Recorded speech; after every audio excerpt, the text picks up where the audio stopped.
This is VOA Africa.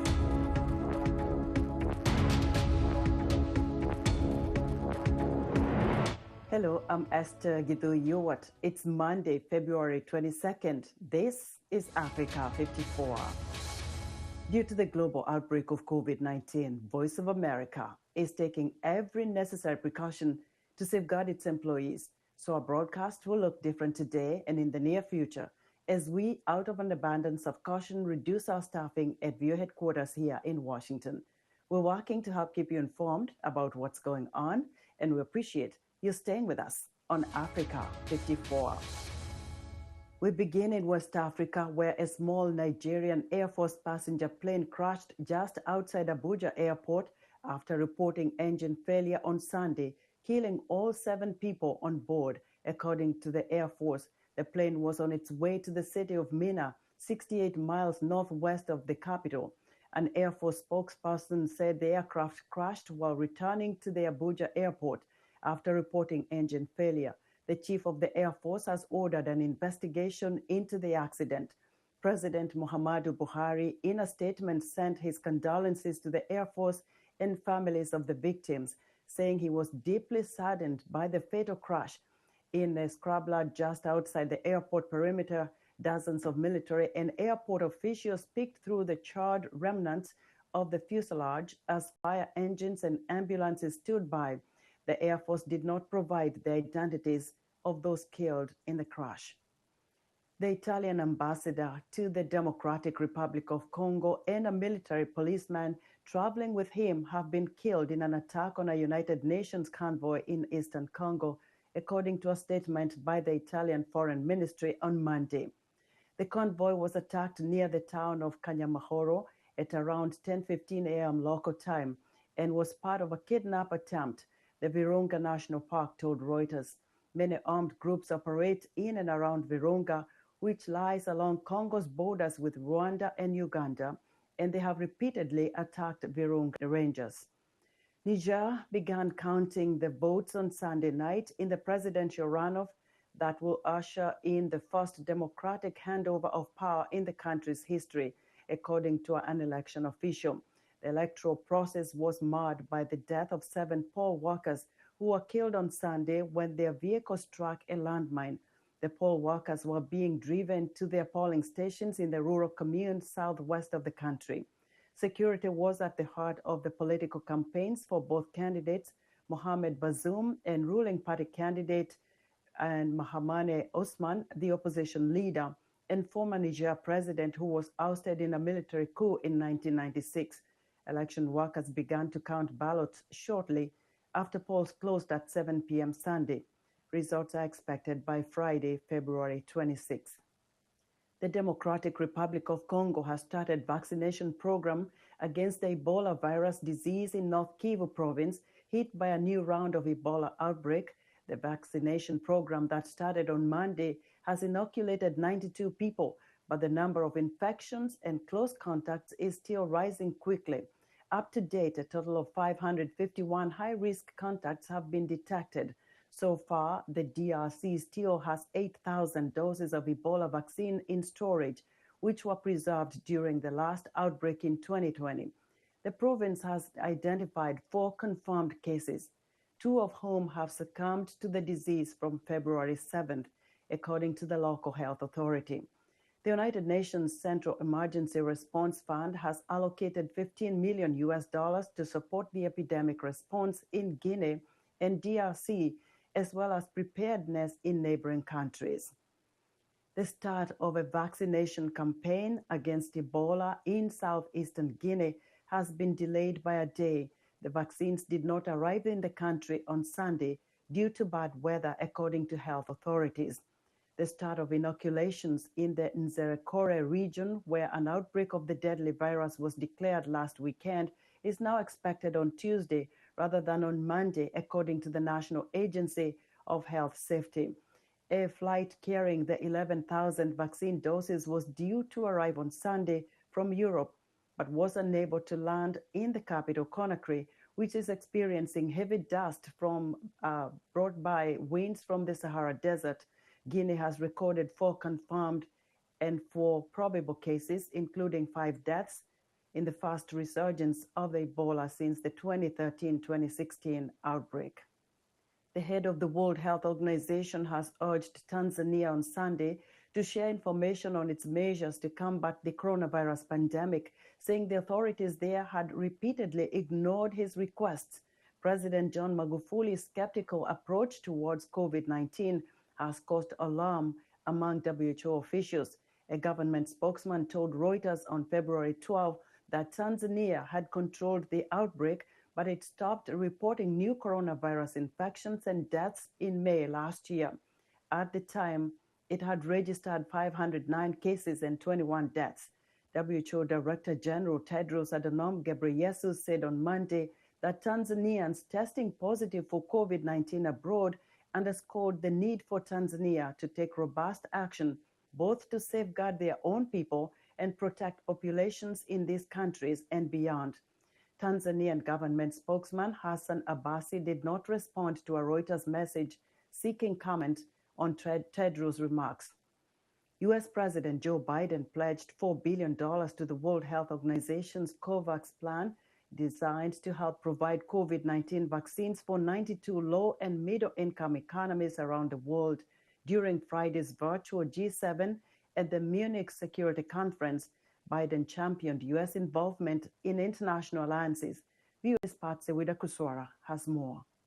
Good morning to Washington, D.C.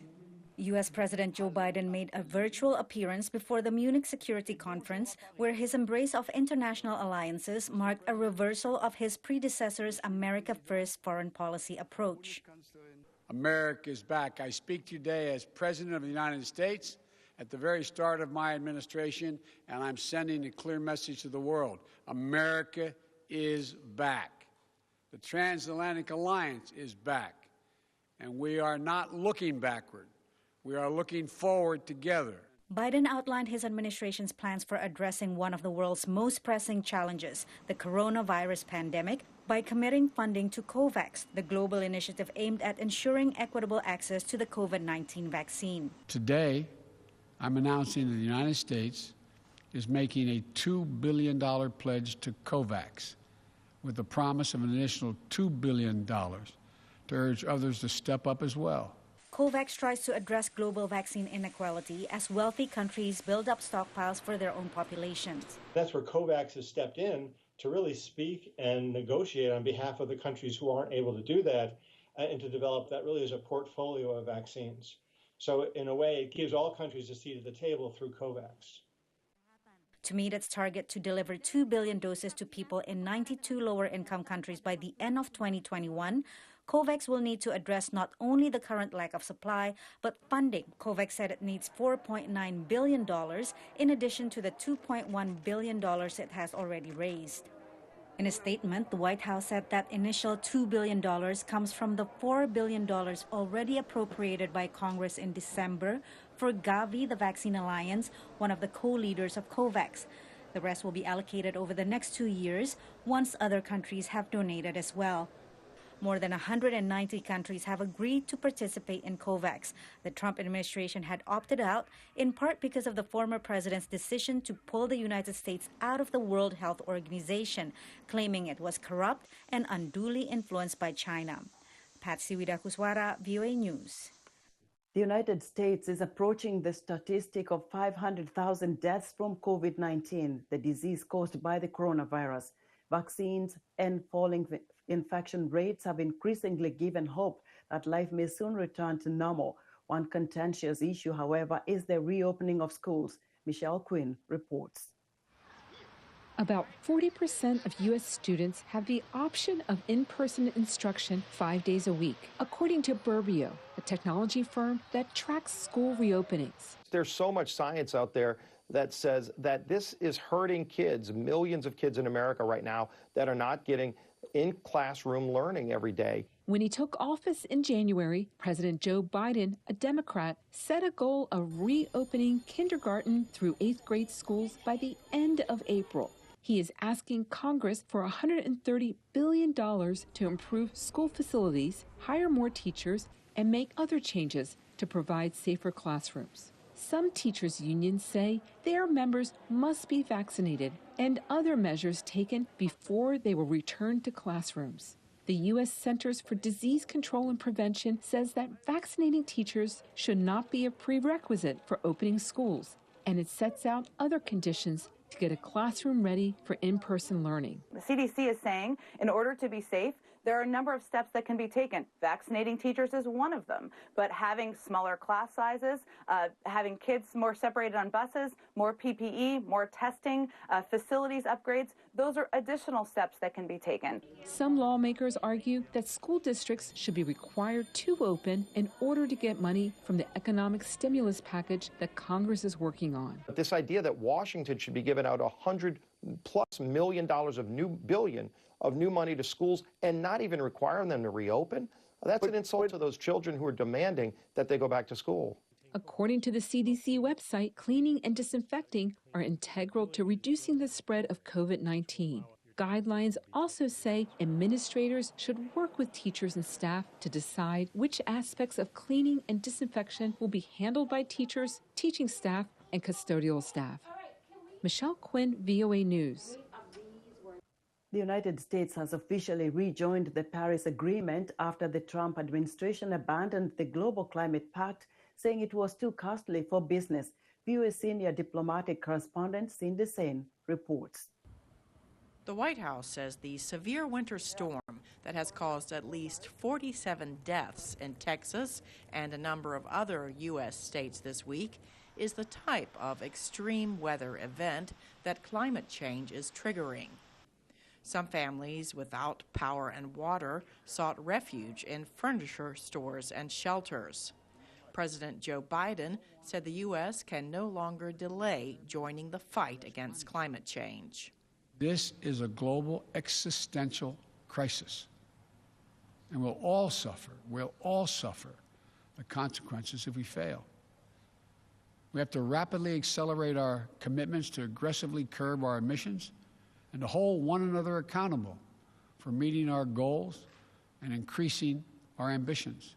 At an event to mark America's rejoining the pact, UN Secretary General Antonio Guterres said the move strengthens the global effort to slow warming. For the past 40 years, the absence of a key player created a gap in the Paris Agreement, a missing link that weakened the whole. So today, as we mark the United States' re-entry into this treaty, we also recognize its restoration in its entirety and its creators, as its creators intended. Welcome back. Experts say the appointment of former U.S. Secretary of State John Kerry to be the first ever presidential envoy on climate sends a powerful signal. Kerry pledged the U.S. will redouble its efforts. We rejoin the international climate effort with humility and with ambition. Humility, knowing that we lost 4 years during which America was absent from the table, but also with ambition, knowing that Paris alone will not do what science tells us we must do together. Kerry recalled the joy, hope, and excitement at the time the 2015 Paris Agreement was signed by virtually every country in the world. It aims to reduce global greenhouse gas emissions and to limit the planet's average temperature to 2 degrees Celsius above pre-industrial levels this century. Cindy Sain, VOA News. We're excited to hear what you think about Africa 54 and the stories we cover. Join the discussion on Facebook. The address is Africa 54. We're also streaming our broadcast live on Facebook. Please watch and share our show with your friends. Also, check out our headlines 24/7 on voaafrica.com. Still to come, the spectacular view from Earth of the landing of NASA's Perseverance rover on planet Mars. We'll be right back. We're bringing women's voices to the conversation, and more than that, we're building a community of inclusion and empowerment. Here in Kinshasa, campaigns to raise awareness against the spread of coronavirus are common, but getting that information to people who have no access to water, electricity, or money can be a challenge. We are here at Calais there were markets in Uganda, Kampala, where in this whole market, women are crying out for their situations to change. For women, it will be better for us. I think a big thing for me is just being able to say that when these protests are happening, does it turn around into policy? Our kids are raped every single day. This movement got the governments to listen. It really was powerful because it showed what is possible when men and women band together and say enough is enough. It's not necessary anymore to climb on a car. I can be in any place to cheer with the people.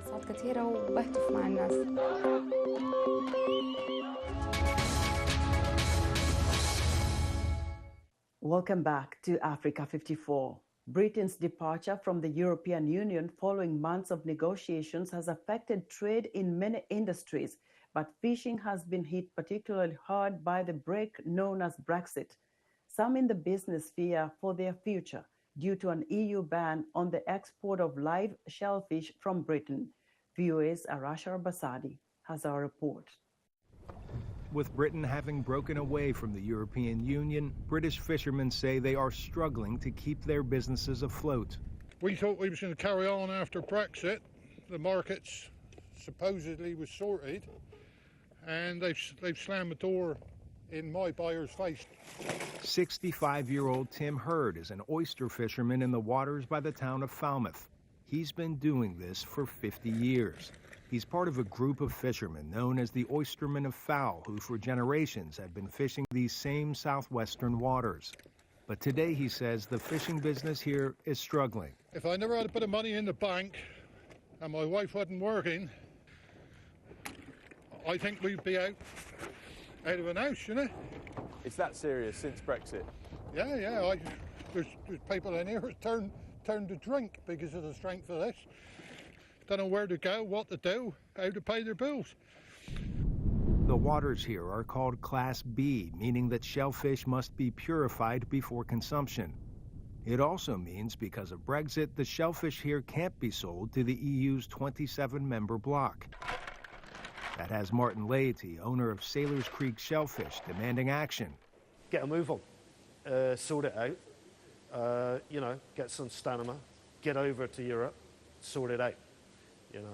We want direct answers to direct questions.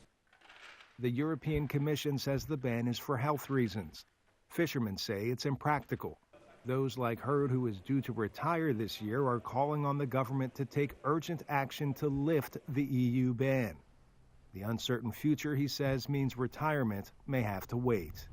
Arash Arabasadi, VOA News. What would prompt a person to run 880 kilometers for a person he met on Facebook? Maxim Moskalkov met two people who can explain. Since 2015, Tara Zier, a successful dentist from Washington, D.C., had been trying to discover what was causing her shortness of breath, fatigue, difficulty walking, and excruciating back pain. The symptoms struck not long after her husband's death. At that point, I was feeling an enormous amount of stress from that event and was extremely worried about my children. They were grieving. I was grieving. After consulting with endocrinologist, psychiatrist, rheumatologist, cardiologist, and a myriad of other doctors, she still didn't know what was happening, and her symptoms were getting worse. I could barely get off the couch. I couldn't take care of my kids. My in-laws actually moved in with me. I had to hire someone to live with me. Finally, in 2017, Zier found a neurologist who diagnosed her with stiff person syndrome, a rare neurological disorder with features of an autoimmune disease. There is no treatment, only eliminating the symptoms. Only 1 person in a million suffers from the syndrome. It takes on average 7 years to diagnose. 7. It's insane. And that's because it's often misdiagnosed as multiple sclerosis, MS, Parkinson's, psychological disorders. Tara went through a few rehabilitation courses in Mayo Clinic, which has improved her life considerably. Meanwhile, halfway around the world in Australia and Tasmania, Ultra-distance runner Shane James, nicknamed the Tasmanian Devil, knows those symptoms well. He suffers from the same condition. You feel that drained, or you're in that much pain, and it's just such a grind where it's 24/7, day in, day out, and you live with it, and you know that you're going to live with it the rest of your life. Tara fought back by writing a book and founding Stiff Person Syndrome Research Foundation, a non-profit organization that raises funds to study the disease. She has managed to collect enough to finance the first research on the illness at Johns Hopkins University. My role in this really is to take that 7-year number and squeeze that down, and so people can get diagnosed properly. It's given me purpose. James has been hoping all his life that someone would start to research the syndrome and met Tara through Facebook. So he decided to help her foundation and draw attention to the syndrome by running 880 kilometers through Tasmania. You've really got a choice. It's up to you. And my choice was to fight, and really fight damn hard. I mean, the hardest that you can't imagine how hard you have to really fight. And then you keep going. What you've been able to do, it's unbelievable to me, and I'm forever grateful for you for doing this. It took James 3 weeks to run the 880 kilometers, and the $20,000 he raised were passed to Zir's Foundation to fund research on the syndrome. Maxim Moskalko for VOA News, Washington. With mass protests taking place in Myanmar against the coup, migrant workers in neighboring Thailand are also voicing their outrage over the military takeover back home. Details from Vijitra Dwangdi in Bangkok. Far from home, but still seething with anger, Myanmar migrant workers in Thailand protest against the military coup in their country. Myanmar's army seized power on February 1st, unable to accept a big election loss in November to the party of the country's de facto leader, Aung San Suu Kyi. Massive pro-democracy protests have erupted across Myanmar as migrants in Thailand rally in solidarity. When I learned about the coup, I felt lost, alone in the ocean. I live here, but my thoughts are with everyone back home. With borders closed and internet blackouts imposed by the army, factory worker Amy says the distance to loved ones back home feels wider than ever. When the internet is cut off, my mom worries about us kids. She's there alone. We just want peace in our country. Hundreds of thousands of people from Myanmar work in construction, factories, and restaurants in Thailand. They send vital remittances home to families who live in one of Southeast Asia's poorest countries. So far, Thai police have stood by as migrants stage anti-coup rallies. But the kingdom is under a state of emergency to fight the coronavirus. The law bans mass gatherings, which makes the migrant protests fraught with risk, say migrant advocates. If migrants are arrested, they could be deported. Thai authorities are also contending with a youth-led pro-democracy movement against the country's generals, who also refuse to leave the political stage. Aided by the internet, young protesters from both countries are swapping symbols and tactics as they reject authoritarianism. Myanmar's demonstrators have adopted the three-finger Hunger Games salute of resistance used by Thailand's protesters. In exchange, their Thai peers are banging pots and pans, a form of loud protest borrowed from Myanmar, meant to drive away evil. The sound of rebellion against military rule is refusing to be silenced. Vijitra Dwangdi, VOA News, Bangkok. NASA's Perseverance rover is getting to work on Mars after Thursday's successful and suspenseful landing on the red planet. Like millions around the world, viewers Ken Faribault watched the event live, but from a Chicago planetarium otherwise closed to the public due to COVID-19 restrictions. Celebrating the landing of a NASA rover on Mars is a feat that usually draws a crowd to the historic Adler Planetarium on Chicago's lakefront. But not this time. We've been closed since last March for the pandemic, and we're still closed. This is where we would have been had we been open to the public. While the Adler's Granger Sky Theater might not have been full of people, it brimmed with excitement and anticipation. Crowded or not, a celebration ensued with a life-size image of NASA's rover Perseverance proudly peering over the party, which pivoted online. We're innovating and trying to come up with new ways to do what we were doing before, but do them in a different way online. But the underlying experience is still the same. Connect with people where they are. During the online presentation, staff fielded questions about the mission and the importance of the accomplishment. But one of the things I hoped people understood was the amazing drama of exploration. Navigation has confirmed that the parachute has deployed and we are seeing significant deceleration. 12-year-old Chicago student Kira Smale, whose parents work at the Adler, watched the planetarium's live YouTube presentation of NASA's latest interplanetary accomplishment from home. I don't think that we would have seen it in school, but because of the pandemic, I saw it. Smale, who has not been in a classroom since March of 2020, sees the Adler's digital outreach as a new way to draw in a larger and wider audience. It might be a good thing because more people around the world who maybe can't get to Adler can see that. You can see it a lot easier, and you don't need a car to go there. The lack of a live in-person audience did not reduce the drama or the emotion of the rover landing. You cannot fake the drama of this thing. Launching a mission to search for signs of ancient life on Mars that could reshape humanity's perception of the cosmos. A huge undertaking for a machine the size of a go-kart. It's almost like you're there. The thing has cameras about the height of a human.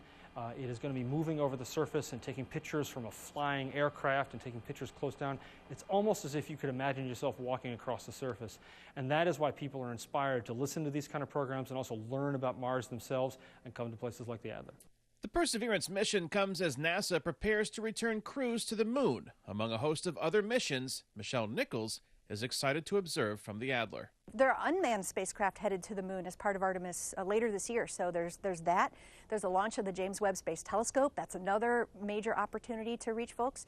There's a couple of solar eclipses coming up in 2023 and 2024. That's another way. So it's just expanding our horizons, as it were. And we hope that in-person will happen in the near future. In the meantime, Nichols says the planetarium will follow Perseverance's run on the red planet, which is expected to last several years. Kane Fairbaugh, VOA News, Chicago, Illinois. And that's our show for today. Be sure to watch Africa 54 on our website at voaafrica.com. From all of us here in Washington, we thank you for watching.